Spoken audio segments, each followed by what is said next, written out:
13ನೇ ಅಧ್ಯಾಯ. ಬಿತ್ತುವವನ ಸಾಮತಿ. ಅದೇ ದಿನ ಯೇಸುಸ್ವಾಮಿ ಮನೆಯಿಂದ ಹೊರಟು ಸರೋವರದ ತೀರದಲ್ಲಿ ಕುಳಿತರು. ಜನರು ತಂಡೋಪತಂಡವಾಗಿ ಕೂಡಿ ಬಂದುದರಿಂದ ದೋಣಿ ಹತ್ತಿ ಕುಳಿತುಕೊಳ್ಳಬೇಕಾಯಿತು. ಜನರು ದಡದಲ್ಲೇ ನಿಂತರು. ಆಗ ಯೇಸು ಅವರಿಗೆ ಅನೇಕ ವಿಷಯಗಳನ್ನು ಸಾಮತಿಯ ರೂಪದಲ್ಲಿ ಹೇಳಿದರು. ಒಬ್ಬ ರೈತ ಬಿತ್ತುವುದಕ್ಕೆ ಹೋದ. ಬಿತ್ತನೆ ಮಾಡುತ್ತಿದ್ದಾಗ ಕೆಲವು ಬೀಜಗಳು ಕಾಲ್ದಾರಿಯಲ್ಲಿ ಬಿದ್ದವು. ಬಿದ್ದದ್ದೇ ಹಕ್ಕಿಗಳು ಬಂದು ಆ ಬೀಜವನ್ನು ತಿಂದು ಬಿಟ್ಟವು. ಬೇರೆ ಕೆಲವು ಬೀಜಗಳು ಹೆಚ್ಚು ಮಣ್ಣಿಲ್ಲದ ಕಲ್ಲು ನೆಲದ ಮೇಲೆ ಬಿದ್ದವು. ಅಲ್ಲಿ ಮಣ್ಣು ತೆಳ್ಳಗಿದ್ದುದರಿಂದ ಅವು ಬೇಗನೆ ಮೊಳೆತವು. ಆದರೆ ಬಿಸಿಲೇರಿದಾಗ ಬಾಡಿದವು. ಬೇರು ಬಲವಾಗಿಲ್ಲದ ಕಾರಣ ಒಣಗಿ ಹೋದವು. ಮತ್ತೆ ಕೆಲವು ಬೀಜಗಳು ಮುಳ್ಳು ಪೊದೆಗಳ ನಡುವೆ ಬಿದ್ದವು. ಆ ಪೊದೆಗಳು ಸಸ್ಯಗಳ ಸಮೇತ ಬೆಳೆದು ಅವುಗಳನ್ನು ಅಡಗಿಸಿಬಿಟ್ಟವು. ಇನ್ನೂ ಕೆಲವು ಬೀಜಗಳು ಹದವಾದ ಭೂಮಿಯಲ್ಲಿ ಬಿದ್ದವು. ಅವು ಮೊಳೆತು ಬೆಳೆದು ತೆನೆ ಬಿಟ್ಟವು. ಕೆಲವು 100ರಷ್ಟು, ಮತ್ತೆ ಕೆಲವು 60ರಷ್ಟು, ಇನ್ನೂ ಕೆಲವು 30ರಷ್ಟು ಫಸಲನ್ನು ಕೊಟ್ಟವು. ಕೇಳಲು ಕಿವಿಯುಳ್ಳವನು ಕೇಳಿಸಿಕೊಳ್ಳಲಿ ಎಂದು ಒತ್ತಿ ಹೇಳಿದರು. ಬೋಧನೆಯಲ್ಲಿ ಸಾಮತಿ ಏಕೆ? ತರುವಾಯ ಶಿಷ್ಯರು ಯೇಸುಸ್ವಾಮಿಯ ಬಳಿಗೆ ಬಂದು, ನೀವು ಜನರೊಡನೆ ಮಾತನಾಡುವಾಗ ಸಾಮತಿಗಳನ್ನು ಉಪಯೋಗಿಸುತ್ತೀರಿ ಏಕೆ ಎಂದು ಕೇಳಿದರು. ಅದಕ್ಕೆ ಪ್ರತ್ಯುತ್ತರವಾಗಿ ಯೇಸು, ಸ್ವರ್ಗ ಸಾಮ್ರಾಜ್ಯದ ರಹಸ್ಯಗಳನ್ನು ಅರಿತುಕೊಳ್ಳುವ ಸದವಕಾಶ ಲಭಿಸಿರುವುದು ನಿಮಗೆ, ಅವರಿಗಲ್ಲ.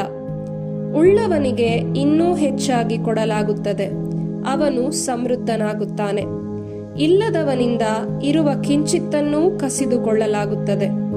ಅವರೊಡನೆ ಸಾಮತಿ ರೂಪದಲ್ಲಿ ಮಾತನಾಡುವುದಕ್ಕೆ ಕಾರಣ ಇದು. ಅವರು ಕಣ್ಣಾರೆ ನೋಡಿದರೂ ಕಾಣುವುದಿಲ್ಲ, ಕಿವಿಯಾರೆ ಕೇಳಿದರೂ ಕಿವಿಗೊಡುವುದಿಲ್ಲ, ಗ್ರಹಿಸುವುದೂ ಇಲ್ಲ. ಪ್ರವಾದಿ ಯೆಶಾಯನ ಈ ಪ್ರವಚನ ಅವರಲ್ಲಿ ಈಡೇರುತ್ತದೆ. ಕೇಳಿ ಕೇಳಿಯೂ ಗ್ರಹಿಸರು, ನೋಡಿ ನೋಡಿಯೂ ಕಾಣರು. ಈ ಜನರ ಹೃದಯ ಕಲ್ಲಾಗಿದೆ, ಕಿವಿ ಮಂದವಾಗಿದೆ, ಕಣ್ಣು ಮಬ್ಬಾಗಿದೆ. ಇಲ್ಲದಿದ್ದರೆ ಇವರ ಕಣ್ಣು ಕಾಣುತ್ತಾ, ಕಿವಿ ಕೇಳುತ್ತಾ, ಹೃದಯ ಗ್ರಹಿಸುತ್ತಾ ನನ್ನತ್ತ ತಿರುಗುತ್ತಿದ್ದರು. ದೇವರಾದ ನಾನಿವರನ್ನು ಸ್ವಸ್ಥಪಡಿಸುತ್ತಿದ್ದೆನು. ನೀವಾದರೋ ಭಾಗ್ಯವಂತರು, ನಿಮ್ಮ ಕಣ್ಣುಗಳು ಕಾಣುತ್ತವೆ, ಕಿವಿಗಳು ಕೇಳುತ್ತವೆ. ಎಷ್ಟೋ ಪ್ರವಾದಿಗಳು ಹಾಗೂ ಸತ್ಪುರುಷರು ನೀವು ನೋಡುವುದನ್ನು ನೋಡುವುದಕ್ಕೂ ಕೇಳುವುದನ್ನು ಕೇಳುವುದಕ್ಕೂ ಅಪೇಕ್ಷಿಸಿದರು, ಆದರೆ ಅವರು ನೋಡಲೂ ಇಲ್ಲ, ಕೇಳಲೂ ಇಲ್ಲ ಎಂಬುದು ನಿಮಗೆ ತಿಳಿದಿರಲಿ. ಬಿತ್ತುವವನ ಸಾಮತಿಯ ಅರ್ಥ. ಈಗ ಬಿತ್ತುವವನ ಸಾಮತಿಯ ಅರ್ಥವನ್ನು ಕೇಳಿ. ಒಬ್ಬನು ಶ್ರೀ ಸಾಮ್ರಾಜ್ಯದ ಸಂದೇಶವನ್ನು ಕೇಳಿ ಅದನ್ನು ಗ್ರಹಿಸದೆ ಹೋದರೆ ಕೇಡಿಗನು ಬಂದು ಅವನ ಹೃದಯದಲ್ಲಿ ಬಿತ್ತಿದ್ದ ಬೀಜವನ್ನು ತೆಗೆದೆಸೆಯುತ್ತಾನೆ.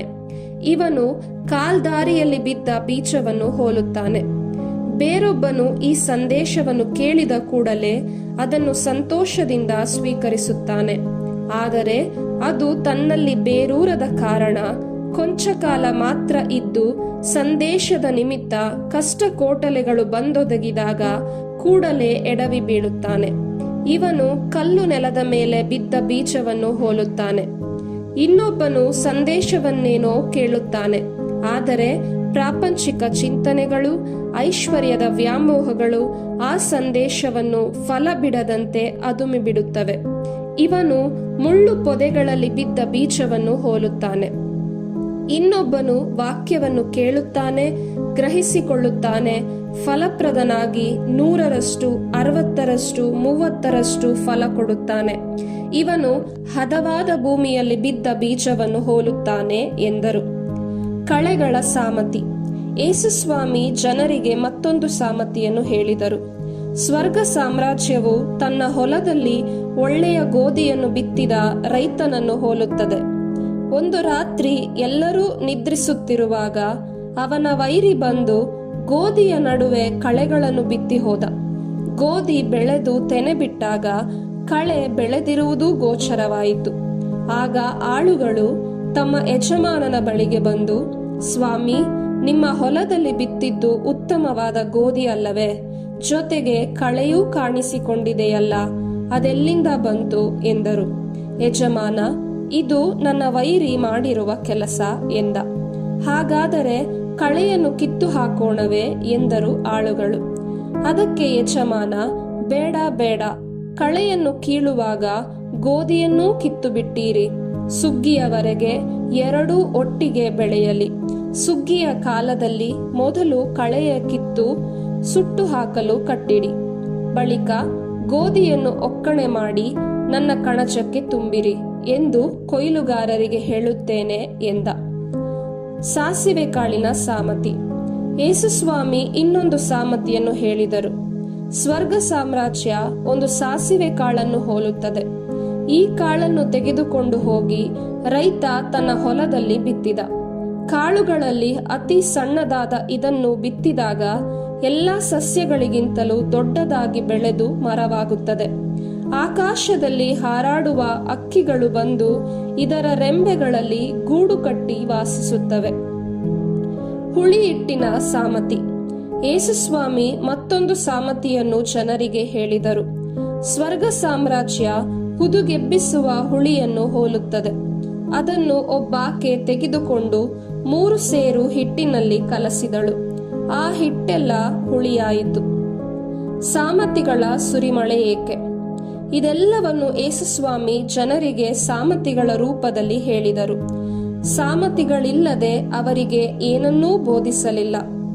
ಸಾಮತಿಗಳಲ್ಲೇ ಬೋಧಿಸುವೆನು, ಲೋಕಾದಿಯಿಂದ ರಹಸ್ಯವಾದವುಗಳನ್ನು ಬಯಲುಗೊಳಿಸುವೆನು ಎಂದು ದೇವರು ಪ್ರವಾದಿಯ ಮುಖಾಂತರ ತಿಳಿಸಿದ್ದ ಪ್ರವಚನವನ್ನು ಯೇಸು ಹೀಗೆ ನೆರವೇರಿಸಿದರು.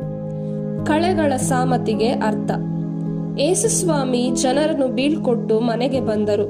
ಶಿಷ್ಯರು ಅವರ ಬಳಿಗೆ ಬಂದು, ಹೊಲದಲ್ಲಿ ಬಿತ್ತಲಾದ ಕಳೆಗಳ ಸಾಮತಿಯನ್ನು ನಮಗೆ ವಿವರಿಸಿರಿ ಎಂದು ಕೇಳಿಕೊಂಡರು. ಅದಕ್ಕೆ ಯೇಸು, ಒಳ್ಳೆಯ ಗೋಧಿಯನ್ನು ಬಿತ್ತುವವನು ಎಂದರೆ ನರಪುತ್ರನು. ಹೊಲವೇ ಈ ಲೋಕ.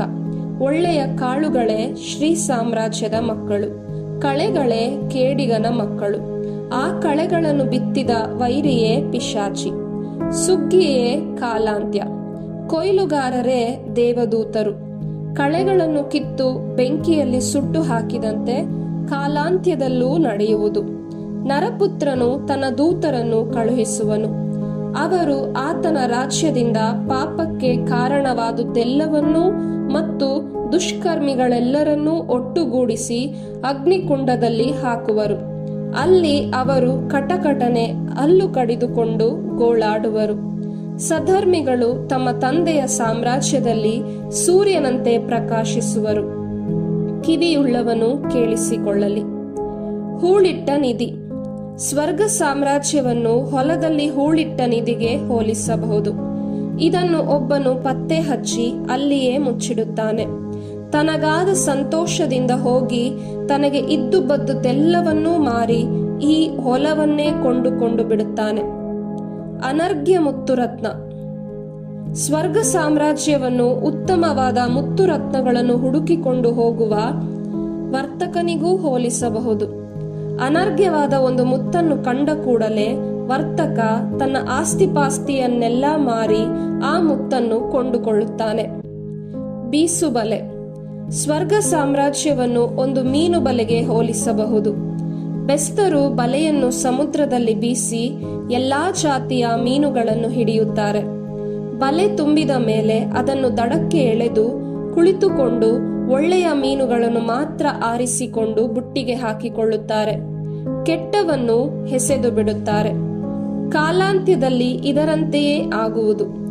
ದೇವದೂತರು ಹೊರಟು ಬಂದು ದುರ್ಜನರನ್ನು ಸಜ್ಜನರಿಂದ ಬೇರ್ಪಡಿಸುವರು. ದುರ್ಜನರನ್ನು ಅಗ್ನಿಕುಂಡದಲ್ಲಿ ಹಾಕುವರು. ಅಲ್ಲಿ ಅವರು ಕಟಕಟನೆ ಹಲ್ಲು ಕಡಿದುಕೊಂಡು ಗೋಳಾಡುವರು. ಇದೆಲ್ಲ ನಿಮಗೆ ಅರ್ಥವಾಯಿತೆ ಎಂದು ಯೇಸುಸ್ವಾಮಿ ಕೇಳಿದರು. ಶಿಷ್ಯರು ಅರ್ಥವಾಯಿತು ಎಂದರು. ಆಗ ಯೇಸು, ಇಂತಿರಲು ಸ್ವರ್ಗ ಸಾಮ್ರಾಜ್ಯದಲ್ಲಿ ಶಿಷ್ಯನಾಗಿರುವ ಪ್ರತಿಯೊಬ್ಬ ಶಾಸ್ತ್ರಜ್ಞನು ಮನೆಯ ಯಜಮಾನ ಇದ್ದ ಹಾಗೆ. ಅವನು ತನ್ನ ಉಗ್ರಾಣದಿಂದ ಹೊಸ ಹಾಗೂ ಹಳೆಯ ವಸ್ತುಗಳನ್ನು ಹೊರಗೆ ತರುತ್ತಾ ಇರುತ್ತಾನೆ ಎಂದರು. ಹಿತ್ತಲ ಗಿಡ ಮತ್ತಲ್ಲ. ಈ ಸಾಮರ್ಥ್ಯಗಳನ್ನು ಹೇಳಿಯಾದ ಮೇಲೆ ಯೇಸುಸ್ವಾಮಿ ಅಲ್ಲಿಂದ ಹೊರಟು ಹೋದರು. ತಮ್ಮ ಸ್ವಂತ ಊರಿಗೆ ಮರಳಿ ಬಂದು ಅಲ್ಲಿಯ ಪ್ರಾರ್ಥನಾ ಮಂದಿರದಲ್ಲಿ ಬೋಧನೆ ಮಾಡಿದರು. ಅದನ್ನು ಕೇಳುತ್ತಿದ್ದ ಜನರು ಆಶ್ಚರ್ಯಚಕಿತರಾಗಿ, ಈ ಪರಿಜ್ಞಾನ ಇವನಿಗೆಲ್ಲಿಂದ ಬಂತು? ಈ ಮಹತ್ ಕಾರ್ಯಗಳನ್ನು ಇವನು ಮಾಡುವುದಾದರೂ ಹೇಗೆ? ಇವನು ಆ ಬಡಗಿಯ ಮಗನಲ್ಲವೇ? ಮರಿಯಳು ಇವನ ತಾಯಲ್ಲವೇ? ಯಾಕೋಬ, ಜೋಸೆಫ್, ಸೀಮೋನ, ಯೂದ ಇವರು ಇವನ ಸಹೋದರರಲ್ಲವೇ? ಇವನ ಸೋದರಿಯರೆಲ್ಲ ಇಲ್ಲೇ ವಾಸ ಮಾಡುತ್ತಿಲ್ಲವೇ? ಹಾಗಾದರೆ ಇವನಿಗೆ ಇದೆಲ್ಲ ಎಲ್ಲಿಂದ ಬಂತು ಎಂದು ಮಾತಾಡಿಕೊಂಡು ಯೇಸುವನ್ನು ತಿರಸ್ಕರಿಸಿದರು. ಅವರಿಗೆ ಯೇಸು, ಪ್ರವಾದಿಗೆ ಬೇರೆ ಎಲ್ಲಿಯಾದರೂ ಗೌರವ ದೊರಕೀತು, ಆದರೆ ಸ್ವಗ್ರಾಮದಲ್ಲಿ ಹಾಗೂ ಸ್ವಗೃಹದಲ್ಲಿ ಮಾತ್ರ ಗೌರವ ದೊರಕದು ಎಂದು ಹೇಳಿದರು. ಅವರ ಅವಿಶ್ವಾಸದ ಕಾರಣ ಯೇಸು ಅದ್ಭುತ ಕಾರ್ಯಗಳನ್ನು ಅಲ್ಲಿ ಹೆಚ್ಚಾಗಿ ಮಾಡಲಿಲ್ಲ.